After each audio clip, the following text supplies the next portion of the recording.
Hello, and welcome back to Wine Reform.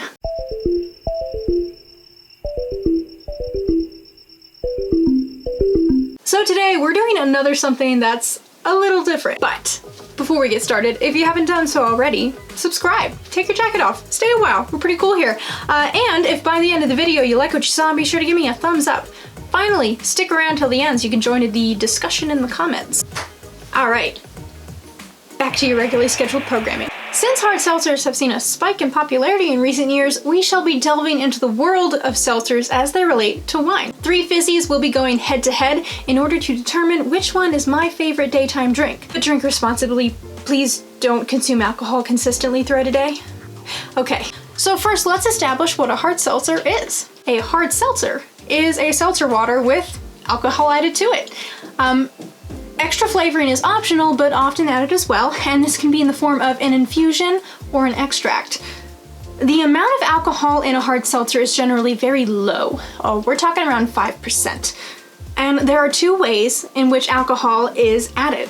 The first is just mixing an alcohol base to a seltzer, and the second way is combining a sugar, whether that be table sugar, corn sugar, or some sort of malt, with yeast and water, and letting it ferment. So before we keep going, I'm going to be talking about hard seltzers and seltzers as they relate to Americans, because it seems that sparkling water has been a thing in Europe, and it is only recently that Americans have decided that this is okay. So, which I think is completely silly, but that's fine. That's a different story. So before hard seltzers, Americans were already turning from their beloved sodas to a seltzer option for the sake of their health. Being healthier is just in vogue.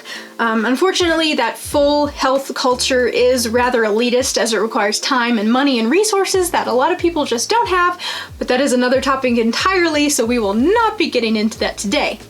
But drinking seltzers instead of soda and hard seltzers instead of beer is one of the more accessible, healthy alternatives due to its low price. The earliest, closest thing that we have to hard seltzer was actually Zima in 1993. Perhaps some of you remember it. It was a clear malt beverage made by filtering a low-grade malt until it ran clear. And it really did fall out of favor due to being labeled as effeminate, despite its targeted audience of males who dislike beer. So it wasn't until later that... Right here, I actually got my information a bit wrong the first time. This is why we double check. It was not the work of 2, but in fact 1 entrepreneur, Nick Shields, who watched 5 women order vodka sodas in Connecticut. He then came up with the idea for spiked seltzer, which was released to the market in 2013.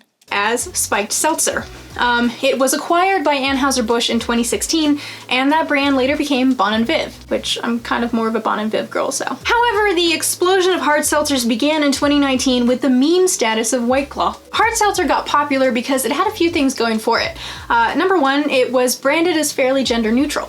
2, it was embraced by those trying to cut back on calories for their health, although we know the best thing for your health is not to drink at all. Oops. And they were embraced by a population that actively fought those gender stereotypes which killed Zima so many years ago. So, due to hard seltzer's popularity, it seems the wine industry has taken note. There are wine spritzers, which are a bit more like a spritz, so higher in sugar, but there are also wine seltzers. These canned fizzies are made with small amounts of wine and sparkling water, thus keeping the calories low.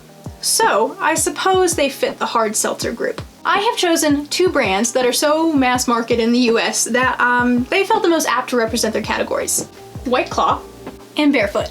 As you just saw, White Claw is purely hard seltzer, however, Barefoot has 2 options. They released their Spritzers in 2016 to the market that was really just starting to love bubbles, and they released their Seltzers in 2020 after the hard seltzer craze proved it was here to stay. I purchased variety packs so we could try to compare similar flavor profiles across the board. So today we will be evaluating these seltzers side by side, similarly to how we evaluate wine, but with a few minor tweaks. You'll see. As you can see, we've got our 3 options right here. So for the White Claw and the Barefoot hard seltzers, I did get a variety pack. Couldn't get one individual flavor for some reason. However, in the Spritzers, I was only able to get that pomegranate.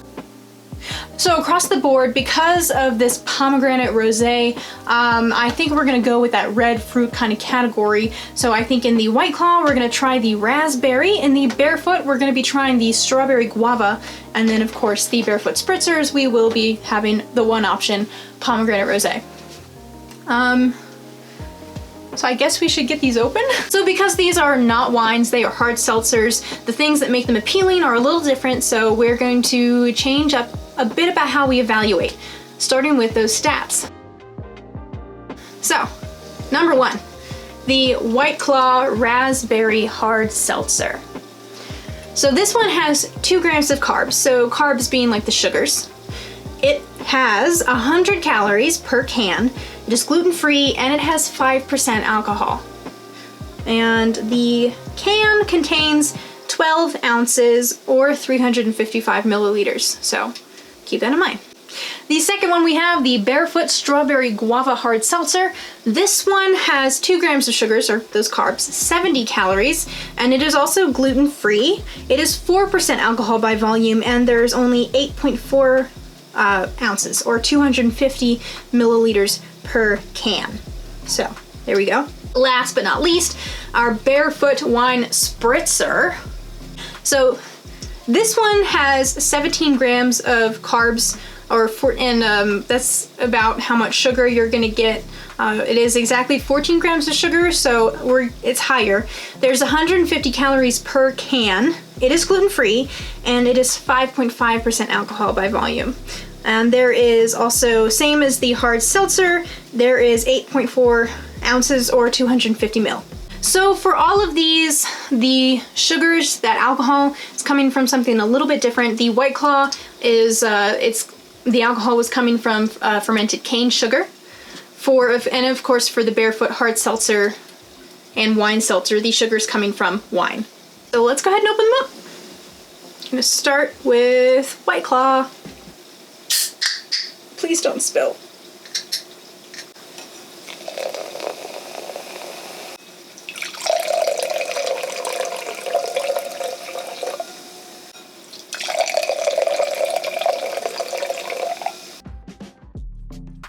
It was pretty fizzy, it was pretty aggressive. There's a lot of splashes of bubbles on the side, and it is still bubbling over the top of my glass.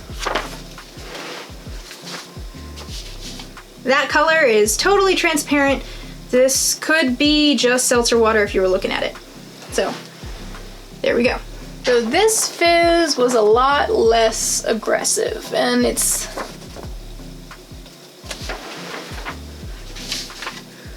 is also totally transparent. So there we go. But yes, a less aggressive fizz. This one does have that rosé color, and the bubbles were slightly more aggressive than the hard seltzer. So there we go.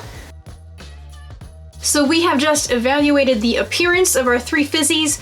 Now we are going to evaluate the nose. So we'll start with White Claw. Yep, smells like fake raspberry. The bubbles have calmed down considerably, so it's not assaulting my nose. And that's about it, not complex. So next, the Barefoot Strawberry Guava Hard Seltzer. I do smell that strawberry and that guava. It does smell more natural. It smells more natural than the first. And completely unaggressive bubbles. And the Pomegranate Rosé Spritzer. Saccharine. Very saccharine, not aggressive. It smells like cheap rosé. Watered down cheap rosé. So next, we are going to evaluate the palate. So we're gonna go ahead and give these fizzies a try, and we're gonna start with the Raspberry White Claw. It tastes like a watered down Otter Pop. Okay, so number 1, it did taste like a watered down raspberry Otter Pop. So tasted very artificial. The bubbles were quite pleasant, actually. I do think the bubbles kept nicely. In terms of the aftertaste, not so pleasant. I think that you would have to keep drinking these or drink some water right after, because it does leave a very strange sensation on the tongue. So I'm not sure how I feel about that.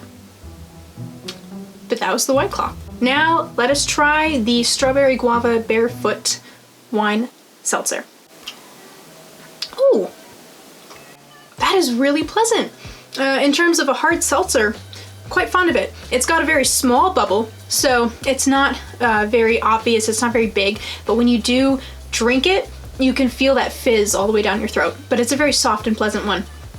I can taste the strawberry and the guava quite well, but it's not so overpowering, it's not super sweet, which I think is also really nice because when you're looking for a hard seltzer, you're looking for something a little bit lower in that sweetness, in that sugar. So this accomplishes that.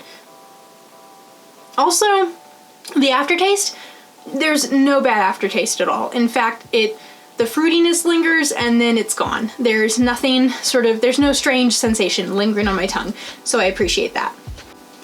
And now the Barefoot Rosé, Pomegranate Rosé Wine Spritzer. Let's try it. Much sweeter, but it doesn't taste like a synthetic sweet, or it tastes like a natural sweet, but it tastes a bit like someone just poured pomegranate juice into some sparkling water because it's very saccharine. Again, no unpleasant aftertaste. Sweetness, fruitiness lingers, and then it's gone. And the bubbles, again, are small and soft, so quite pleasant. I don't think it's gonna give you bad indigestion like a bigger bubble can. So interestingly, the Spritzer is higher in sugar, which I guess we are kind of already figured, we knew that. So it does taste the sweetest. If you want the Spritzer, you want juice. I'm just going to say it. You're drinking Spritzers, you want juice, but you also want to get buzzed. So that's what that's for. The Barefoot Hard Seltzer is a smaller can. You're getting a little less, but you're getting less calories, and there's no unpleasant aftertaste. The White Claw, you do get more, you get more bang for your buck, but it's kind of aggressive and it has an aftertaste that I'm really not fond of, which is unfortunate because, you know, I do like hard seltzers, but now that I've tried different kinds of hard seltzers, I don't know. Ugh. Oh, I'm conflicted.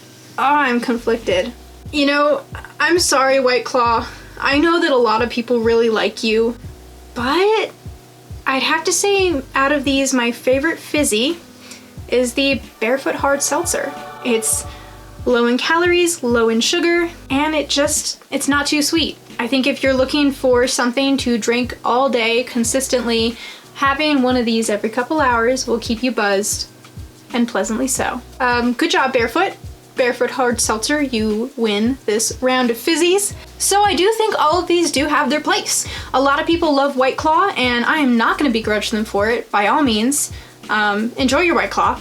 If that's the kind of hard seltzer you like, go for it. I do think that the Barefoot Wine Spritzer is something you're going to want to have if you are going to be close enough to a house where you can get fresh water, because this has a lot of sugar, and sugar and alcohol equal hangover, so make sure you're drinking a lot of water with this especially. I think that if you've got fewer people, then definitely get the Barefoot Hard Seltzers. If you're going to be supplying hard seltzer for the day, still drink water with this, but there's not as much sugar, and that's nice. Now, if you are going to a party or you are supplying the hard seltzer for a lot of people, then yeah, definitely get the White Claw. It's generally a crowd pleaser in terms of the hard seltzers. You get more and you get more bang for your buck. So this is the more cost-efficient one. But in general, all three of these kinds of beverages, they are not meant to be highfalutin in the slightest. If you are a wine purist, I can understand completely if you would turn up your nose at these. They have their place, and their place is for general all-day drinking. If you want a consistent buzz throughout the whole day, you can pace yourself on these. They are low alcohol, low cost, low sugar. They are not meant to be the source of a party like maybe a wine would be, a really good wine, but rather they are to fuel the fun because you get a low alcohol, consistent buzz throughout a day. So beaches, boating, pool parties, frat parties, but that's generally what they're for. So yeah, this was actually kind of fun to take a little look at hard seltzer and how the wine industry got involved. So that's pretty cool. So now I'm curious, do you guys like hard seltzers? I know if you're here, then you, like me, are a lover of wine. I totally understand it. Wine is beautiful, wine is glorious, but a lot of us will drink more than one thing, so do you like hard seltzers? Do you like fizzy drinks at all? Because some people don't, and I understand. And if you do like fizzy drinks and it's not necessarily hard seltzers, what is your favorite kind of fizzy? So there you go. Personally, my favorite fizzy is Guava, but you know, if I'm at the pool, at a beach, boating all darn day, I will take one of these hard seltzers any day. So thank you for being here with me for this episode of Wine Reform on alternative wine. It's not necessarily wine, but it does have a tie-in because wine does not exist in a vacuum. Nothing exists in a vacuum. We all influence each other. Everything influences everything else. It is beautiful how interconnected this world is. So there we go. Like I said at the beginning, if you like what you saw, thumbs up. If you haven't done so, subscribe, hit that bell icon, and I look forward to seeing you guys again in 2 weeks. Bye-bye.